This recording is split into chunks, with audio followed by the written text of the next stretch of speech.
Hello, today we're looking at the computer bus. Now in the olden days, the central processing unit and the random access memory, the CPU and the RAM, would have been probably separate different machines. And you would also have peripherals for input and output, and these had to be connected, usually sort of tethered by lines for the information to be able to pass through the different components of the computer. On modern computers, they're sort of all in one place. So on this board we need to connect them through from the CPU to the RAM, connected by, I'm not sure if you can see it, there's a tiny little grey line between the CPU and the RAM. It's literally called a line, and what this will do will allow you to pass the most smallest piece of information on the computer. This is called a bit. This will either be a 0 or a 1. It'd be really slow if it was just a single 0, 1 moving backwards and forwards between different components of the computer. So what modern computers have are 64 of these lines. They'll be called 64-bit computers.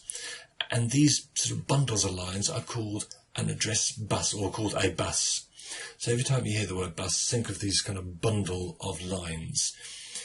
To get the information across, this is going to really upset the computer scientists, I'm going to use the analogy of a real bus. The number 64, which is going to maximum carry 64 people, let's get rid of that, because it can carry 64 bits of information. So what happens with the CPU to the RAM on the address bus, it moves information to the RAM. And it basically says, here's an address on the memory that we need to either read stuff from or write stuff to. Unfortunately, there's a tiny little white dot just on the within the RAM. You can see that every time I send something from the CPU to the RAM, that kind of puts another little dot on there. So every time it moves through, it only moves through from the CPU to the RAM. It's called unidirectional. Now there's another form of bus called a data bus, and this that moves things in both ways, from the CPU, from the RAM, and from the RAM to the CPU. And because that goes both ways, that's called bidirectional. So unidirectional, just one to the CPU to the RAM, data bus both ways. In reality, of course, things are a bit more complex, because we don't just have a CPU and RAM, we also have different components.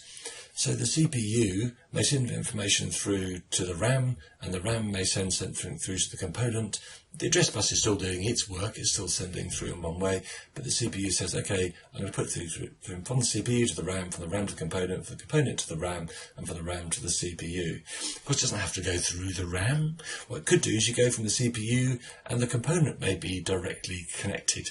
So in sort of modern day computers, you have buses everywhere, and these are probably going to be quite complex with a number of different bits of information moving between these.